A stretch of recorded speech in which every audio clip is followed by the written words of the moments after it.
Welcome to the Luxury Meets podcast. It is my pleasure to welcome Priya Rao, executive editor of the Business of Beauty at the Business of Fashion, to the Luxury Meets podcast as part of our really popular On Beauty series.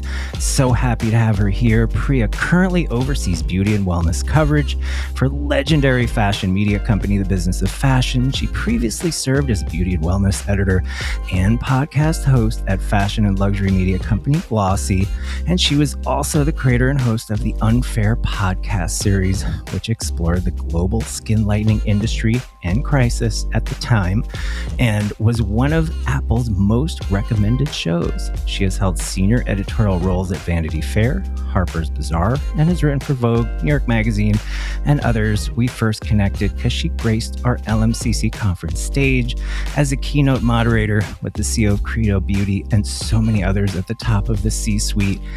Welcome, Priya. So happy to have you. So good to see you, Jed. It's so nice to spend time with you today. Well, let's jump in. Let's talk about your personal journey. How did you get your start? Can you walk us through your career up to this point? Really, what drew you to beauty and the business of beauty? How did this all come about? How are we here? Well, it's been very circuitous. It wasn't a straight path. After college, I was like a finance and English major at the University of Texas. Very different. Naturally. Of course, right? Like majoring in finance and thinking you're going to be an investment banker and then deciding to not do that and wanting to be a writer was really something my parents loved at the time.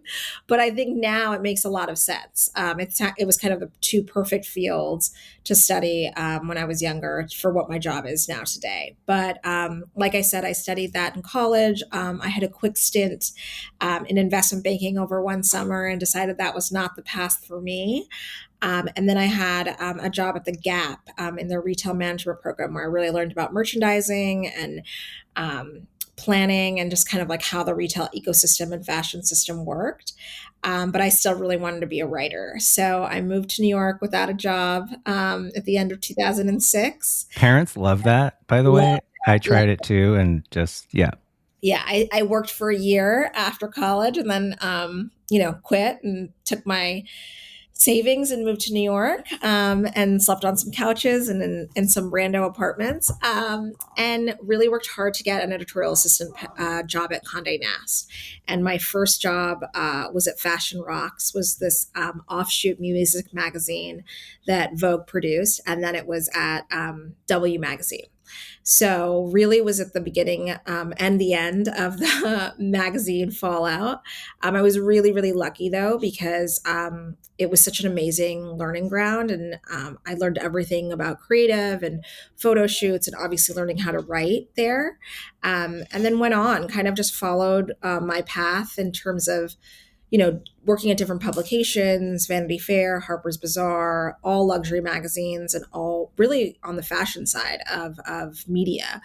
But like everyone kind of saw with magazines, like where they are today is very different from where they were in 2006. So got laid off, got rehired, got laid off again, and then really in 2016, I went freelance, which was kind of a turning point for me.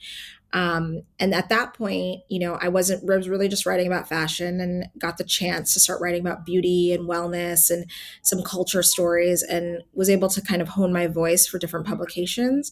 And then the job at Glossy came up and I really focused on beauty and wellness. And that's really like the turning point, I think, for me. Like, I think a lot of people consider beauty, especially as kind of vain or, not serious, but covering it from the business point of view has really set me up for where I am today. No, that's great. So, in terms of beauty and wellness, I feel like they've used to be these separate things, as you say, like beauty, appearance, and vanity and wellness, inner, health. Have you seen these two things, beauty become a shorthand for wellness and vice versa? Are these, two things coming together or now together? Absolutely. I mean, even when I started reporting on beauty in earnest, like back in 2016, 2017, I think that there was this kind of merging of categories. If you started to see brands like Moon Juice and Sephora, or people were launching CBD lines or taking products from the personal care line, like aisle, like wipes, and making it kind of like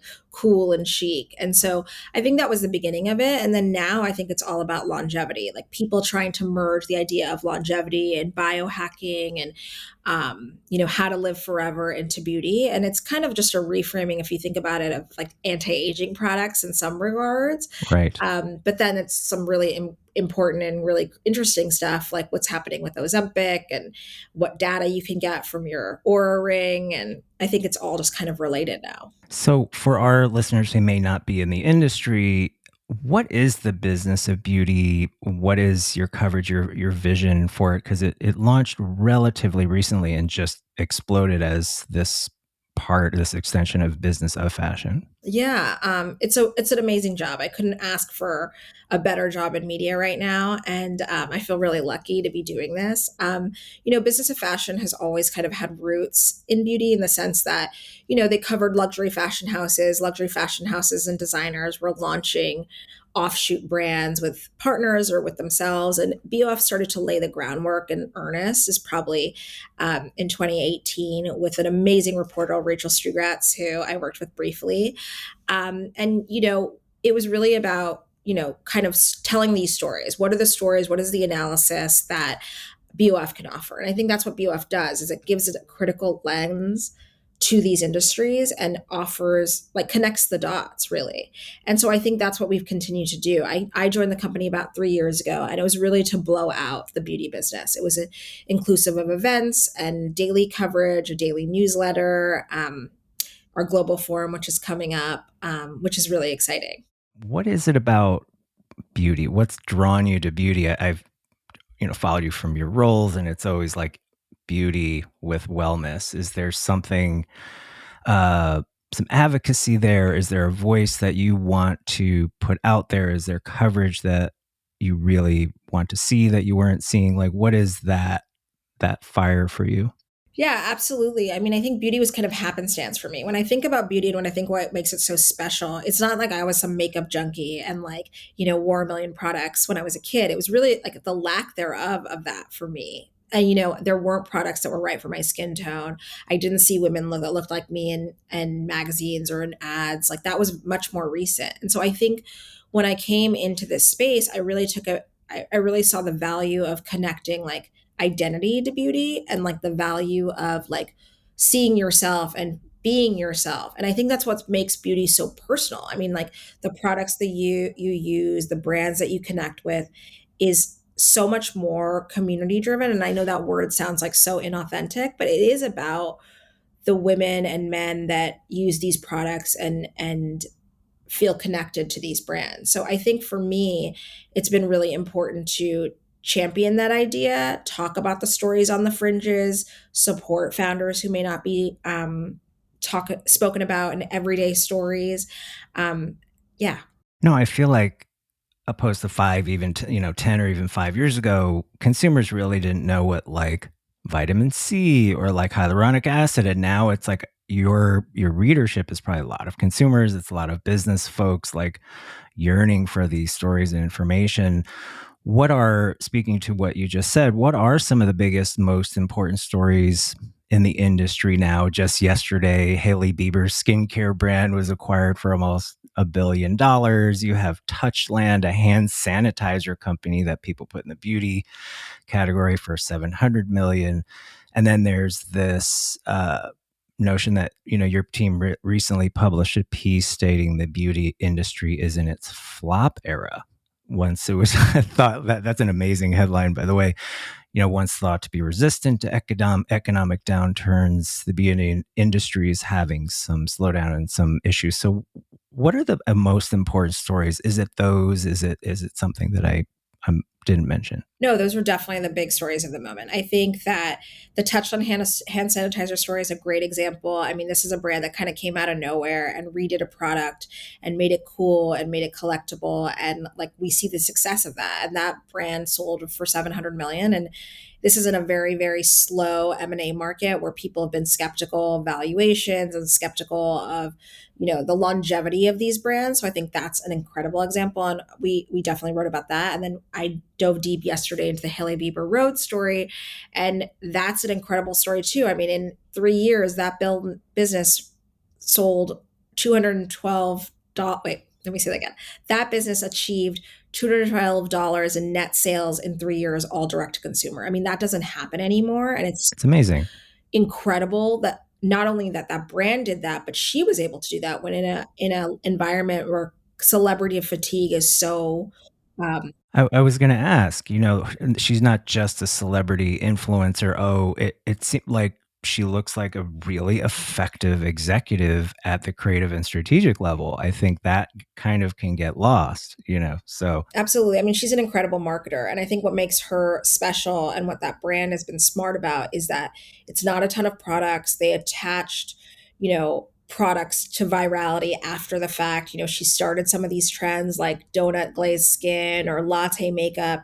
And she was just doing her thing and like being authentic about beauty. And I think that's what people really saw. And obviously, what Elf saw. I mean, it's brilliant. I mean, there are so many brands that come out, indie and otherwise. You must receive a deluge of products and press releases. What does a brand need to do to capture and keep your attention? What rises to the top for you and makes you think, "Oh, I this is important. I need to support this or write about it." Yeah, I mean, I think it's really about telling a story. You're right that there are plenty of pitches and products sent, but it's really about knowing what BOF stands for, what the Business of Beauty stands for, and tailoring those pitches and stories to us. I mean, we're not going to write a press release, we're not going to rewrite that because anybody can do that and anybody can read that anywhere. Like, what are we going to say that's different and additive to the conversation? And I think that's the same thing with products too, because it's like, there is a glut of products, there is a deluge of products, but like, does the product work? Is there longevity? Is there something there that makes it special? And it could be the founder, it could be an ingredient, it could just be the overall experience. And I think we have to think about all of those things as editors and reporters because we are taking a more critical lens on this industry. Going back to your mission and vision, you created the Unfair podcast in 2020 to shed light on the skin lightening industry / crisis. Can you tell us more about that and what inspired you to create it? Because there's really nothing like it, and it gained a ton of traction. Thanks, Jed. I mean, that was a passion project of mine. And I mean, I still want to do so many more stories like that. But yeah, I mean, it really came out of the reckoning that happened after George Floyd's murder. I think we were in a time and place. And when you say about what happened 5 years ago, I mean, that was really the time where people could be like, hey, I'm different. I'm gay or lesbian or brown or black, and I want to see myself in these ads, and I want to feel connected to these brands in a more value-based way.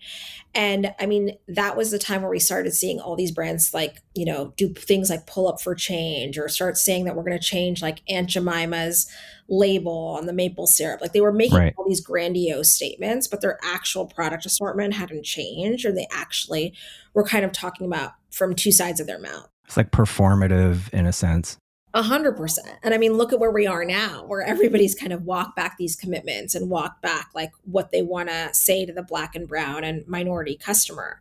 So at the time, I started looking at like what these brands and consumers were saying on either side. And what we saw was that, white European beauty standards are still the standard. And it was a challenge at the time to kind of talk to consumers and talk to brands about like, okay, you're saying that you want to change, you're for all people, you value this customer, but in reality, you're selling products that damage their skin and lighten their skin and, tell them they're not good enough. And I mean, there are still products in the market that are like that. I mean, a lot of businesses didn't change their model. And I think it's really funny that like ingredients like glutathione and hydroquinone are popping up which are skin lightening agents, are popping up in Got regular it. beauty products. But I think that there's a lot of damage that you can do to self-esteem and identity, like we talked about earlier, by selling these messages. And that's what the show was about. That's a great answer. And kind of within that, the role of social media can have an impact. This in his best-selling book, The Anxious Generation, which a lot of parents like read now, by Jonathan Halt. He talks about the adverse effects of social media, especially on girls and young women. Are you feeling the beauty industry is addressing this, or is this, in marketing, or is this one of those things that needs a lot of work still? I think it needs a lot of work. I mean, I think we are in an age where treatments and tweakments and filters is just like, and body image has really like, it's gone out the window in a way. Like, we're not talking about body positivity or diversity in the same way that we were before, and that people could look and do different things. And I think, you know, it's sad because it's like this generation. I mean, for all the lack of imagery or women to look up to when I was growing up, and I'm a millennial, Right. an older millennial. I mean, I think that the images that people are getting served today are just as damaging, if not more, because it's a standard that no one can kind of live up to. You can't, like, you think about something like the Oscars or some of these red carpet events, and like we don't even know how to talk about women's appearances anymore because everybody's starting to look the same and everybody's starting to do the same things. And so if you are different, or if you want, a different experience, how do you do that? I mean, it's very jarring, I think. And I don't think, I don't know where companies see their responsibilities lying, but they're so eager to appeal to Gen Z and Gen Alpha that I don't think they're thinking about the lasting effects of what a product company can do. No, that's fascinating. Are you able to tell these stories? Do you feel at the Business of Beauty, are you able to have this kind of impact where you are, if you feel comfortable answering that? Um, and what do consumers need to know that the industry at large might not be telling them? Yeah, I think we are. I mean, I think, of course, everybody can do better and everybody can challenge this more.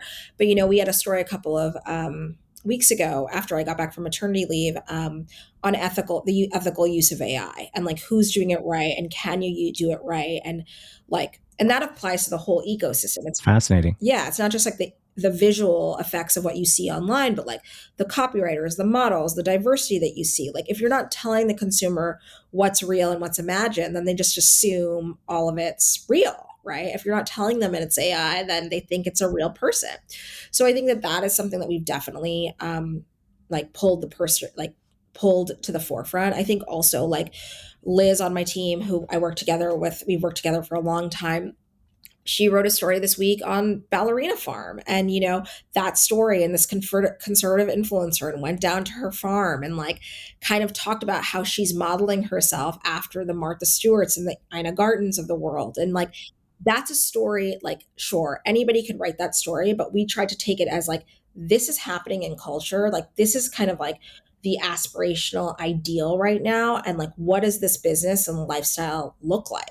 So we're always trying to tell a different kind of story, and maybe a little bit outside of the box. In what respect is it more business meets culture? It's not weighted towards all the way towards culture or all the way towards business. I always felt like the business of fashion just integrated both so beautifully. I think it's both. I mean, we definitely are a business publication. We love scoops. We love writing the details about M&A activity and going into like why beauty is in its flop era right now. But then we also can't ignore the cultural ramifications of all of these things. And so I think the Ballerina Farm story I was talking about was about business, and it was about culture. And we're doing kind of like a lot of stories around, the road story, if you think about it, is a culture story too, because it is about True. celebrity, it is about marketing.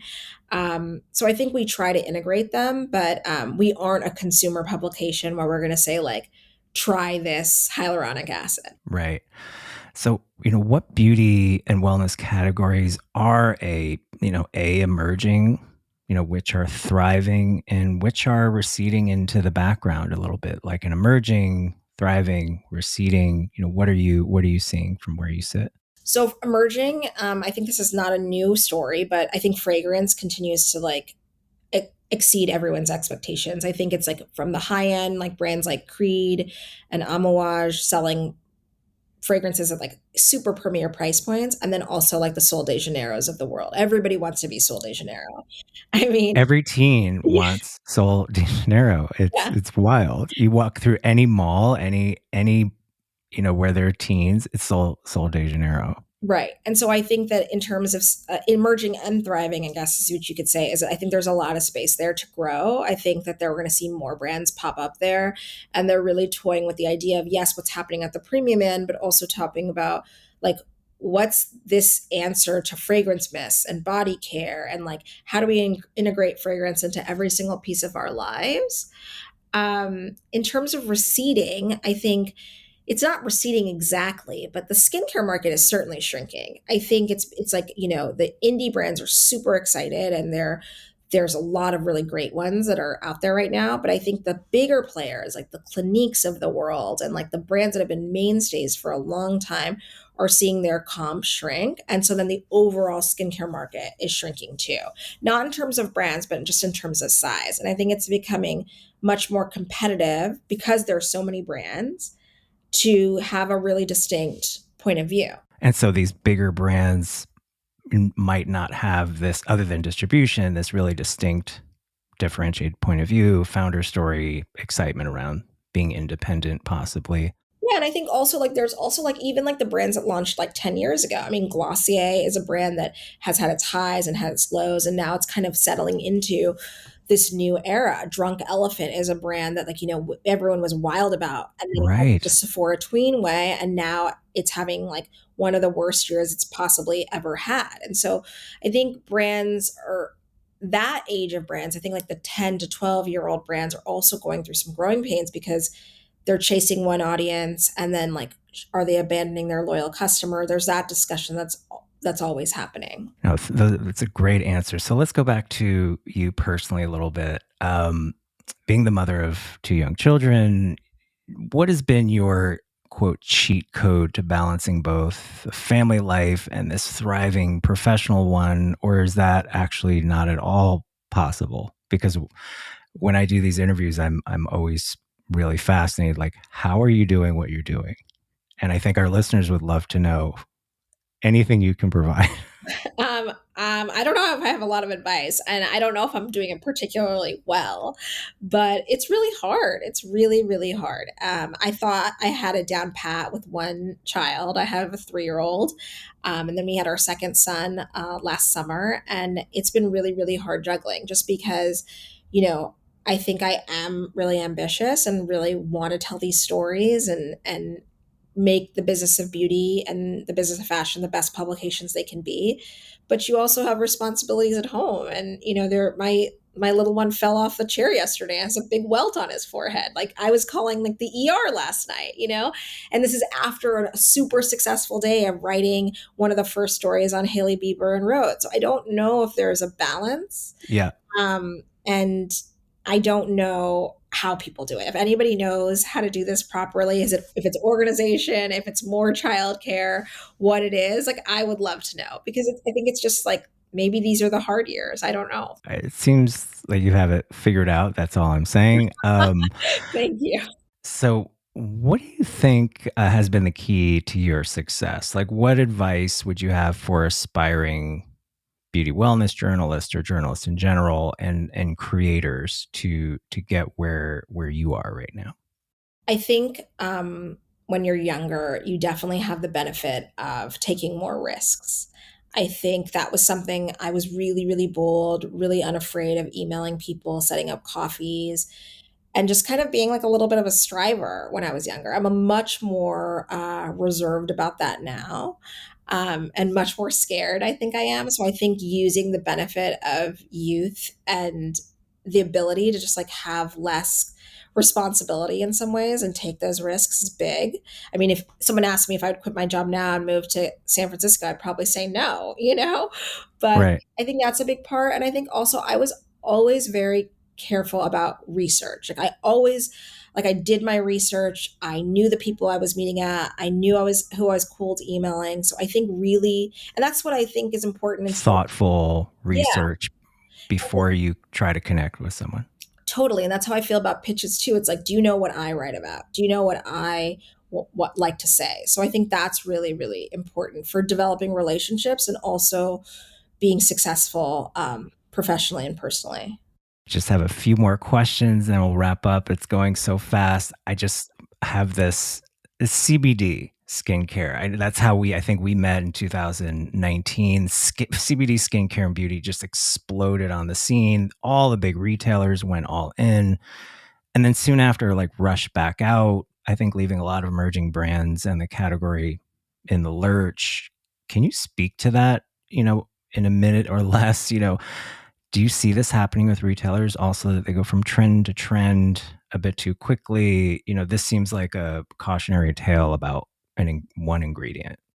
Absolutely. I mean, I used to joke back in 2018, I was a CBD reporter because everybody was like, you remember Lloyd Right. Jones and, St. Jane, and everybody had their point of view. And I was really excited by that category. And, I think a lot of brands jumped in, a lot of retailers jumped in, but then it was just regulatory issues that really stifled a lot of growth. I mean, you couldn't advertise on Facebook or Instagram. You couldn't sell in certain retailers in certain states. And I think it was a gold rush, but for a very, very short period of time. And we've seen a lot of brands close or brands change their perspective and like have to go beyond CBD.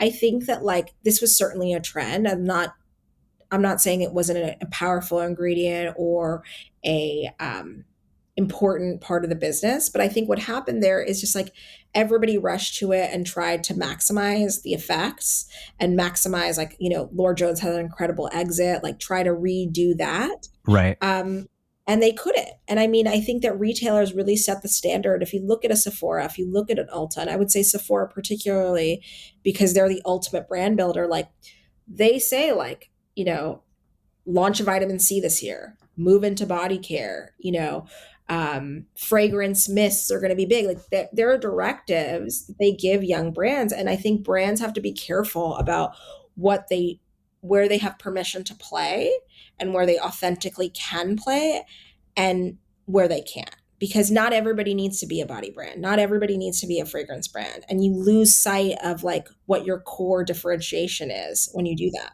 Well, it sounds like you have to be true to what got you there in the first place and not get too off center and build this really healthy business over time, rather than just continuing to respond to potentially what retailers or the trends want out of the marketplace. Yeah, even what we talked about earlier about after DE&I and George Floyd, like, I mean, Black beauty is not a trend, but that's how retailers and fund and investors and Right. That's what companies it felt like. Yeah. totally. And now that we're out of that moment, like, where does that leave the brands? Where does that leave these founders? So two last questions. What does the future of beauty as a business and in the culture look like to you? Like, what are you most excited about? Well, I think in the immediate term, it's going to be a little slower. And I think it's going to be a little bit more constrained just because of like people aren't spending as much as they were before. I think brands are feeling that pressure, might be losing jobs, closing. But I think that there is going to be this reset. Like, I mean, if you think about 2008, and I was right after college when, the The Great crash. Recession happened, the Yeah. crash happened. And there was a bunch of really innovative companies that came out of that. I mean, Uber came out of that. Drybar came out of that. And whether or not their models work today, there was this switch of like, what is the customer? There was a really consumer centric idea there that like we could be more convenient and easier and better for the customer. And so I think that there will be that for beauty. I think there's got to be because there's just too many brands right now, not with a differentiated point of view. And I think that, like, in some ways, the customer's really, really smart and much smarter than they were before and really are dissecting value. What is value? Is it price point? Is it the quality? Like, you don't have to have really pretty packaging or sell for $48 or 200 and be an important brand in beauty. I think you can really challenge that.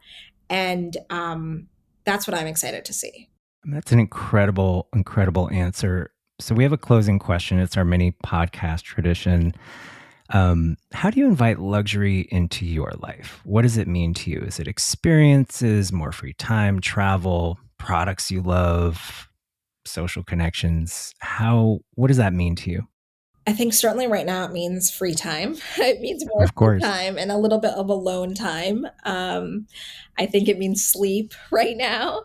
But I also think it's about social connections. I recently went to my college reunion with a couple of weeks ago, and I was really nervous about going. And I spent time with like my best friends from college and friends who I hadn't seen in such a long time. And it was such a restorative amazing experience. And I don't think I've laughed like that in so long. And I'm much better with people one-on-one. And I love being able to do that over dinner or drinks or even professionally. And I just think that like sometimes you really forget when you're in the grind that like we're relational people and we need to be around people and connect. So that's certainly a luxury. It's a beautiful answer. Priya Rao, executive editor of the Business of Beauty at the Business of Fashion. Thank you for spending time on the Luxury Meets podcast today. That was an incredible conversation. We can't wait to for people to hear it. Thank you again. Thank you.